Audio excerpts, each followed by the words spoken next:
Eh bien, on va pouvoir assister à l'entretien téléphonique du jour avec une entreprise pour un poste de responsable commercial. Donc, le petit appareil en visio, tout simple, un iPhone. Alors, je ne sais pas si ça va être en juste la voix ou s'il y aura la visio. Et puis comme ça, on va se filmer un petit peu pour voir comment on aborde les choses, pour voir comment est-ce on évite les pièges d'un rendez-vous téléphonique de ce genre.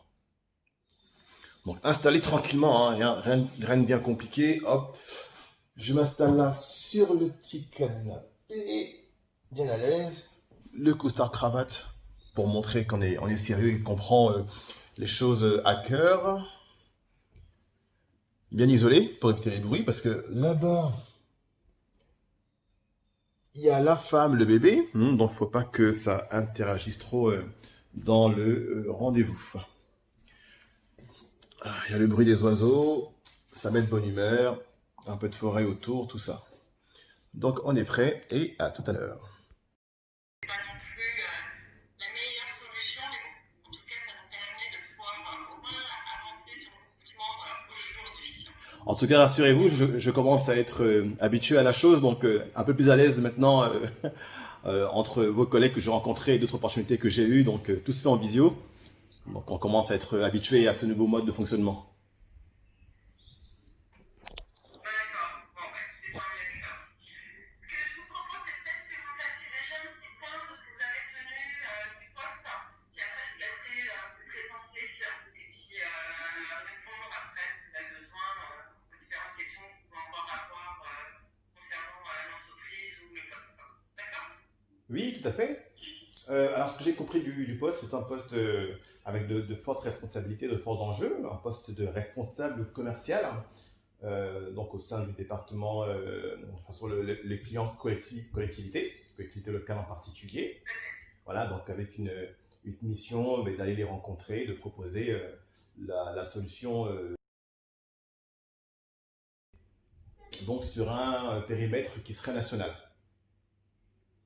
Et ce serait, voilà, donc au sein du service de Madame, je prononce bien, que, Madame oui, oui, que j'ai eu également en visio il y a quelques semaines aussi. Justement avec qui on a bien échangé.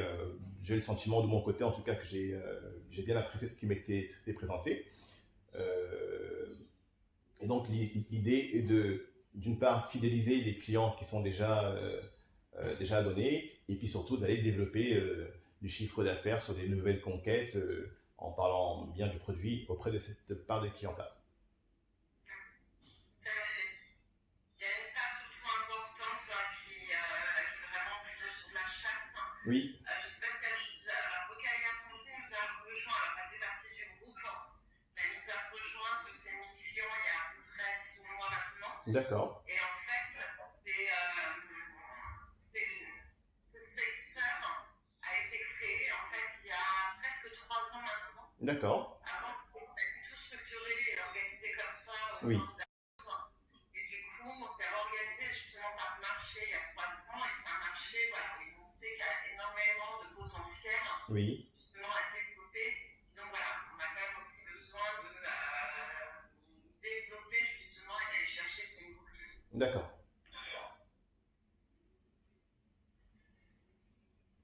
Je ne sais pas si vous avez bien compris, est-ce que vous avez pu échanger sur justement la typologie des clients, sur un petit peu les attentes, comment vous appréhendez ça, ces là. Alors, c'est une clientèle que je connais déjà, dans la mesure où j'ai travaillé, alors j'ai fait un an, enfin 8 mois récemment chez Lexis, et avant 5-6 ans chez Voltaire Scluvers, où j'ai effectivement travaillé déjà avec les collectivités. Donc c'est une clientèle que je connais et à qui j'ai déjà proposé des produits similaires. Donc c'est aussi ça qui m'a plu parce que moi c'est une clientèle personnellement que je trouve par rapport par exemple aux avocats ou aux notaires que j'ai aussi approchés, que je trouve ma foi plus abordable et plus simple on va dire, à communiquer parce que bon, les avocats, vous savez, déjà, il faut arriver, il faut enlever le chapeau, bonjour maître, tout ça. Et il y avait quelque chose qui était un peu plus fluide, qui était un peu plus naturel, un peu plus humain avec les collectivités, en fait, qui sont un peu plus monsieur, madame tout le monde. Donc c'est une clientèle que je connais bien, que j'apprécie particulièrement.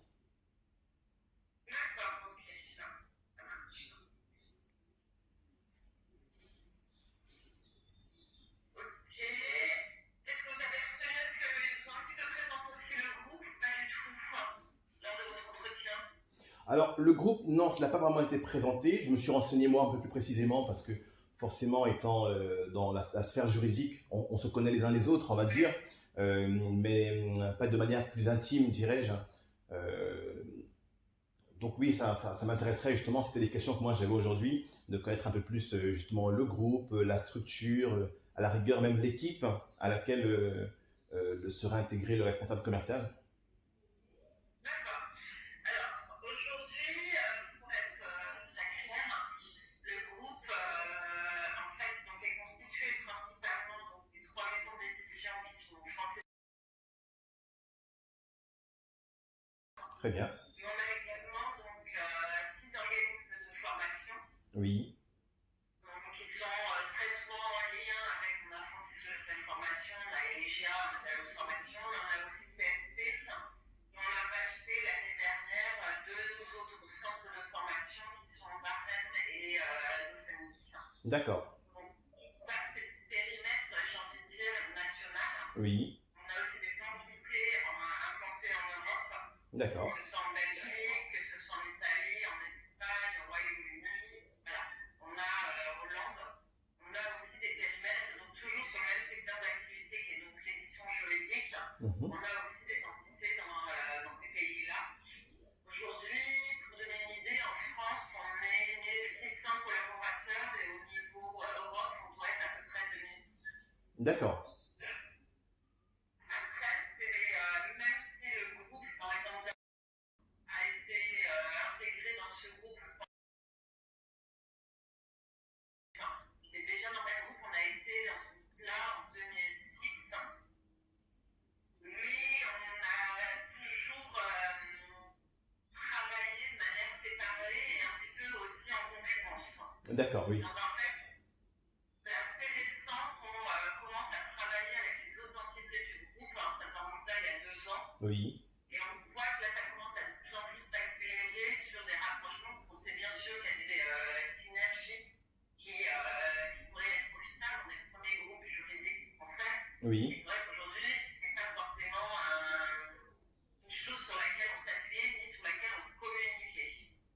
Donc on a mis en place là, depuis le 1er janvier 2020 des BU au sein de l'ensemble du pôle édition. oui, Donc, on a une BU qui va être, par exemple, avocat. Il y a la BU, donc c'est secteur public, qui comprend tout ce qui est collectivité territoriale, association et d'autres. très bien. Mais du coup, maintenant, ces BU sont responsables en fait du chiffre d'affaires de l'ensemble du groupe. D'accord, Ils peuvent être aussi amenés maintenant à pouvoir proposer les offres des autres entités juridiques. c'est très bien. Donc, par exemple, voilà, pour les avocats, maintenant, on a, comme c'est principalement la clientèle anciennement, maintenant, toutes les équipes d'avocats ne sont que dallousiennes, proposent aussi du Nagis ou autre proposé par Francis. D'accord, Voilà. Sachant que voilà, tout votre secteur, le secteur en tout cas, secteur public, aujourd'hui, c'est principalement des produits quand même. On d'accord. est vraiment trop sur nos produits, même s'il peut y avoir quelques exceptions au niveau du groupe, on est principalement sur du Dallos. Alors, Donc voilà un petit peu notre fonctionnement. oui, et d'ailleurs, si je peux me permettre, pour avoir effectué une ou deux recherches, j'ai vu que donc le produit en l'occurrence qui sera proposé sur les collectivités, donc le moteur de recherche, va faire ses recherches et va s'appuyer sur des éléments de chez France, je peux comprendre. D'accord, mais ce que je trouve très bien en termes en rendez-vous, ça amène une stature aussi à l'offre, de pouvoir justifier que derrière il y a. Parce que c'est vrai que moi, j'ai assez peu rencontré, lors de mes différentes rendez-vous, j'ai assez peu eu en face de moi d'Allos Hôtel. J'ai souvent eu Francis Lefebvre, LexisNexis. J'ai rarement eu d'Allos, donc c'est vrai que je me suis demandé comment était constitué le produit et constitué l'offre. Et c'est vrai que c'était rassurant de savoir que derrière, en fait, la base de données va chercher chez Francis Lefebvre. Donc même en rendez-vous par rapport si on est en frontal avec l'AMI ou en frontal avec Lexis, il y a quand même quelque chose de costaud derrière à présenter. Ça, c'est très bien. Tout à fait, mais c'est d'autant plus vrai que depuis le début de l'année, on a mis en place un projet qui s'appelle Wonder Woman. Et en fait, ça a toujours été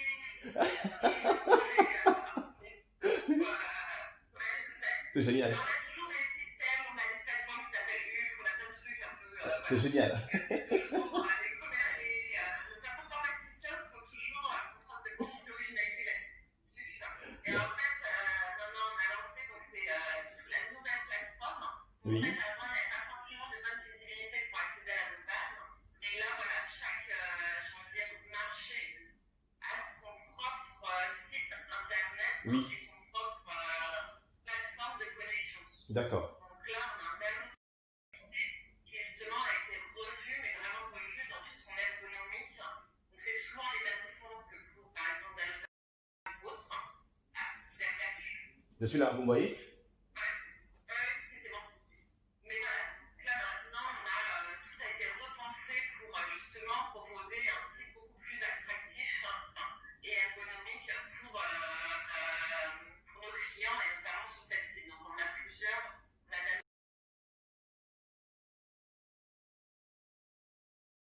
et ça a été mis en place, je crois, début mars. D'accord. Donc voilà, donc là, il y a vraiment un environnement dédié aussi, et d'autant plus que là, celui-ci a été travaillé différemment pour vraiment plus répondre en fonction des missions en fait des clients. Oui, Donc, je ne vais pas rentrer dans les détails, mais oui, vous oui. pouvez, je sais pas si vous pouvez y accéder, mais voilà. Donc, tout ça, c'est vrai que c'est aujourd'hui une des volontés de développer en tout cas nous, nos actions vis-à-vis de ce secteur qui, pour nous, est plutôt prometteur. Oui, et ma foi, je trouve un avantage en fait de l'avoir fait de cette manière-là avec des produits dédiés.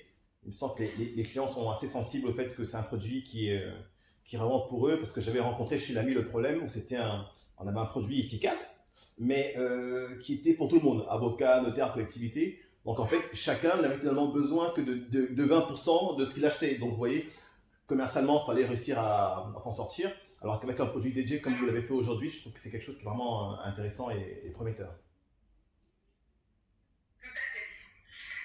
Bon, bah, écoutez, ce que je vous propose, parce que j'avais d'autres questions, l'équipe, si vous m'avez posé une question sur l'équipe. Alors, Oui, aujourd'hui, l'équipe est composée, donc normalement, alors c'est un petit peu de chance qu'on est en train de l'organiser aussi.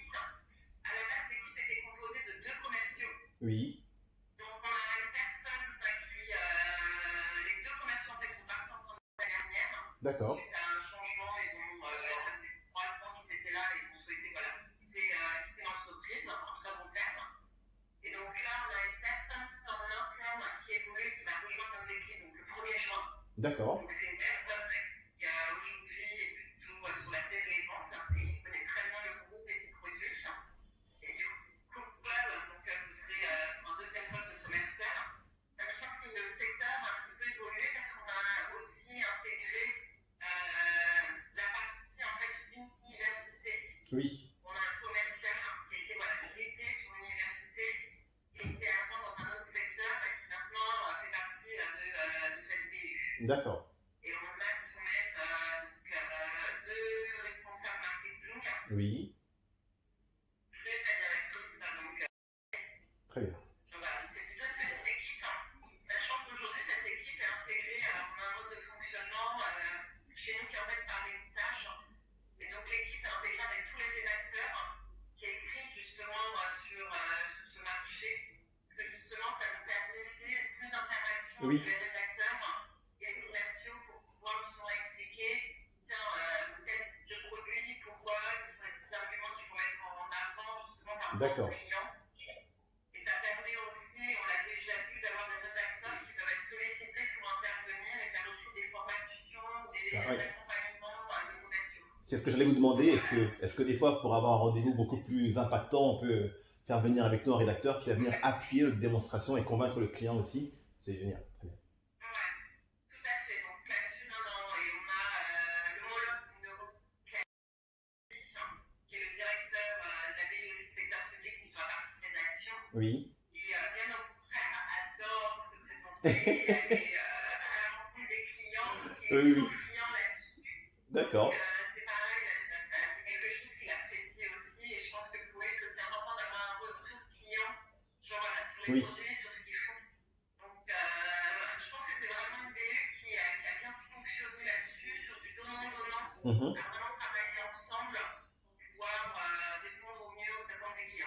Oui, pas dans la culture du groupe en fait. d'accord, Donc que là maintenant, on commence à voir les résultats et c'est vrai que c'est profitable pour tout le monde. Donc d'accord. c'est plutôt parfait ce niveau-là. Ok, bon bah écoutez, ce que je vous propose, c'est peut-être de vous laisser vous présenter, alors peut-être les expériences les plus en adéquation avec le poste, Oui, que je vous avais pas d'expérience assez différente. Donc je vous laisse me présenter celle que vous souhaitez oui, bah, mettre en effectivement, avant. je vais peut-être zoomer plus longtemps sur les deux dernières, à savoir chez LexisNexis et chez Wolters Kluwers l'AMI. Après, de manière générale, on va dire que je suis tombé amoureux du commercial à l'âge de 20 ans, où j'étais en alternance. À la base, j'étais comptable. Donc, vous savez, le comptable très seul dans son bureau avec sa calculatrice et ses chiffres. Et j'étais en face du service commercial qui avait notre ambiance. Ça criait, ça chantait, ça ramenait des cadeaux, et des larmes, des pleurs, des cris de joie. Donc, je suis très rapidement tombé amoureux de cette communion-là. Et ensuite, toute ma carrière a été orientée vers ce métier-là. En commençant par, on va dire, des bases, mais qui apportent énormément aujourd'hui. Vous savez, j'ai commencé sur des plateaux téléphoniques, appels des clients avec de l'abattage de 100 appels par jour et tous les jours, tous les jours, tous les jours. C'est un travail que je remercie aujourd'hui parce que dans le métier qu'on fait aujourd'hui, c'est très important justement d'avoir gardé cette envie là, de la prospection, d'aller chercher de nouveaux clients, de pouvoir convaincre par téléphone et finaliser par rendez-vous. Parce que j'ai croisé autour de moi beaucoup de commerciaux qui étaient souvent bons dans l'un ou dans l'autre, mais les deux, c'est très compliqué, vous savez. Il y en a qui n'aiment pas le téléphone, il y en a qui n'aiment que le rendez-vous. Or, surtout ce qui est demandé dans le métier, c'est de pouvoir toucher le client, mais à tous les niveaux. C'est-à-dire être capable de trouver au téléphone, identifier le bon interlocuteur, qualifier des éléments, aller en rendez-vous. Donc voilà, c'est vraiment l'ensemble de ma carrière commerciale qui m'a permis de, je l'espère, être un commercial complet aujourd'hui. Seuls les résultats en jugeront, mais j'ai eu la chance d'avoir des très bons résultats, même chez Wolters Kluwer, où j'ai resté 6 ans quasiment, 5-6 ans, et où j'ai commencé sur plusieurs marchés. Hein, j'ai géré les marchés avocats, notaires, collectivités, entreprises aussi. Donc ça me donne une voilà, oui, j'ai fait tous les marchés. Donc ça me donne une vision, sauf les universités. Effectivement, c'était géré par d'autres équipes. Hein. Mais voilà, ça m'a moi permis Et vraiment. une chose, c'était sur tous les marchés, c'est que vous avez évolué en fonction des années sur ces différents marchés. J'ai évolué sur les années en fonction des différents marchés. Parce qu'au départ, j'avais les avocats et les collectivités. Et puis ensuite, j'ai eu les entreprises avec des notaires. Voilà, donc au fur et à mesure de ces années-là, on a beaucoup de différents éléments sont venus à moi avec des restructurations d'équipes. Bon, comme on connaît un peu dans le secteur, vous savez, on change les équipes commerciales pour les rendre meilleures, plus fortes, on divise les équipes, ainsi de suite. Donc finalement, dans toutes les maisons d'édition, c'est souvent un petit peu les mêmes, on retrouve les mêmes rouages en fait, la même capacité à s'adapter et faire adapter ces équipes à un projet. Et donc c'était, alors ce que j'aimais beaucoup quand même malgré tout chez les avocats, c'est que j'allais au barreau de Bordeaux et je parlais devant 1000 avocats.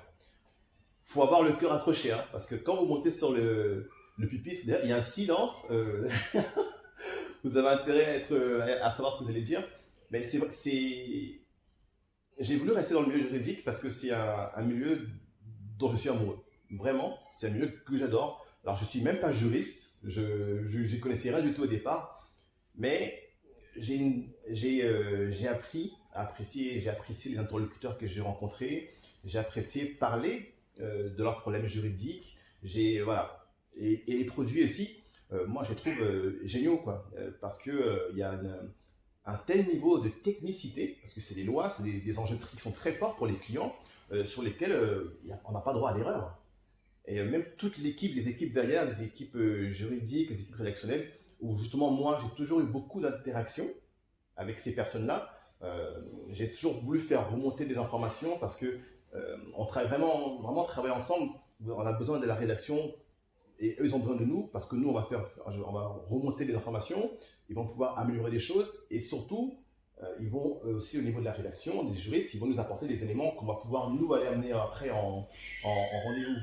Donc ça a toujours été ce travail fondamental que j'ai pu faire, notamment chez l'ami, où j'ai fait un homologie chaque année.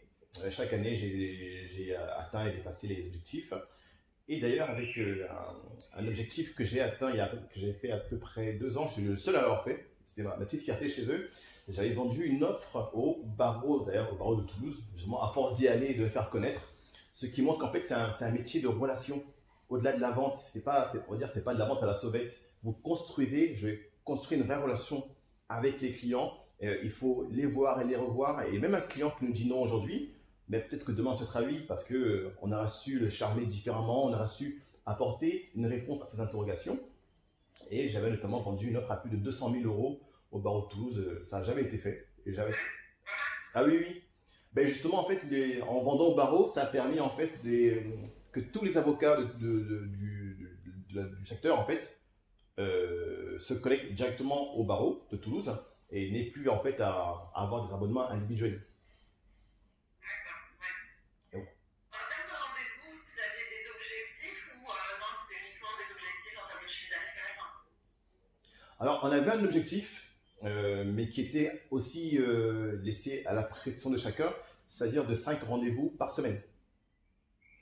On est, donc, qui était pris à la fois donc, par moi-même, par le commercial, mais également avec une cellule téléphonique qui venait compléter les rendez-vous. Mais bon, voilà. Alors, des fois, ils prennent des rendez-vous, mais disons que la cellule téléphonique, il n'y a pas de problème, ça marche bien, ils font des rendez-vous. Mais il ne faut pas faire l'erreur de n'attendre que les rendez-vous de la cellule téléphonique, hein, parce que des fois, ils sont bien qualifiés, des fois moins bien, et puis finalement, on n'est pas maître de son business. Or, le rôle, je pense, ce que c'est attendu, que ce soit chez n'importe qui, même chez vous, c'est que le responsable commercial soit un vrai patron de son secteur et que ce soit lui qui guide finalement les rendez-vous plutôt que d'attendre au gré des bonnes et de mauvaises surprises. Donc voilà, c'est un apport utile, mais voilà, les rendez-vous, c'est moi qui les prenais en fonction des cibles que j'avais identifiées potentiellement. D'accord. Et comment vous les avez identifiés? Vous aviez des bases de données ou comment vous trouviez justement ces cibles? Mais alors, c'était assez simple dans un premier temps parce que le but était pour moi de migrer les clients. Donc il y avait du papier et donc les migrer sur la version numérique. Donc en fait, je me suis mis une sorte de top 40, mes 40 plus gros clients et 40 plus gros clients qui avaient du papier, donc qui avaient donc un potentiel important et j'ai tourné avec eux et donc à ces 40-là s'ajoutaient les rendez-vous de la télévente. Donc en fait, mon objectif à moi, c'était de réussir à descendre toute la liste hein, parce qu'il y avait du très très gros potentiel dessus.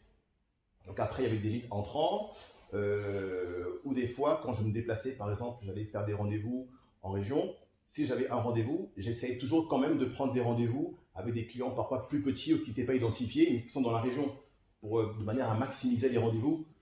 Si j'allais à Pau, j'allais prendre des rendez-vous avec les collectivités du coin ou les avocats du coin, le maximum possible, de manière à faire une tournée très complète et des fois avoir des bonnes surprises. Hein, vous savez, on se focalise souvent sur les plus gros clients, mais des fois, le petit prospect qui paraît pas très actif, des fois, il est capable de vous sortir un contrat totalement inattendu. Donc, oui. D'accord. En termes de déplacement, vous faisiez combien de jours de déplacement dehors de l'Île-de-France par semaine? C'était assez variable.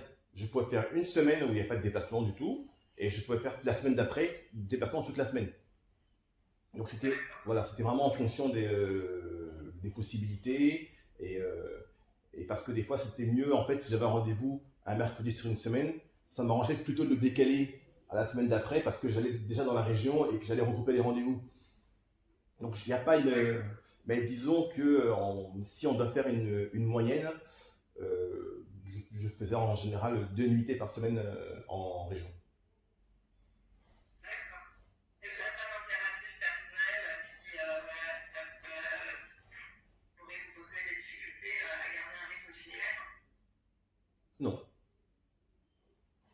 Non, non, enfin, j'ai. Après, oui, je me fixe pas de limite. C'est voilà, si nécessaire de mettre une semaine à l'extérieur, je mettrai une semaine à l'extérieur. Si je juge que c'est important pour le business qu'il y a des opportunités à saisir, le business est prioritaire parce que j'ai un objectif et des comptes à rendre. Pour l'entreprise et pour moi, parce que financièrement, j'ai gagné aussi. Je suis un peu surprise par rapport à votre profil parce qu'en fait, vous êtes passé directeur commercial avec le management d'une équipe des commerciaux chez Oui, Pigier. oui. Finalement, responsable commercial, est-ce que vous pouvez m'expliquer justement pourquoi vous avez l'impression que c'est directeur commercial, puis là vous passez responsable avec plus de management d'équipe? Mais, Pourquoi vous avez fait ce choix? Quelle raison? alors, faut savoir que Pigier, le titre éditeur commercial, effectivement, je gérais une équipe de 10 commerciaux. Mais en fait, Pigier, ça fonctionne comme des PME. Donc, en fait, j'étais dans une école à 50 ans en Yvelines. Donc, c'est un groupe où il y a plusieurs écoles, en fait, réparties sur toute la France. Donc, en fait, même si vous êtes directeur commercial, vous avez un titre, mais très honnêtement, financièrement, vous n'êtes pas, c'est pas assez terrible. Et je parle en termes de chiffres. Voilà, chez Pigier, en directeur commercial, vous ne dépassez pas les 2500 € par mois, même en étant directeur commercial. Alors qu'en étant responsable commercial chez l'ami, avec des bons chiffres, vous êtes entre 3 et 4 000 par mois en fonction des résultats. Donc, très honnêtement, ça a été l'aspect financier qui a aussi joué. D'accord. Et du coup, le management, c'est quelque chose que vous souhaitiez, que vous souhaitez retrouver? Pas du tout?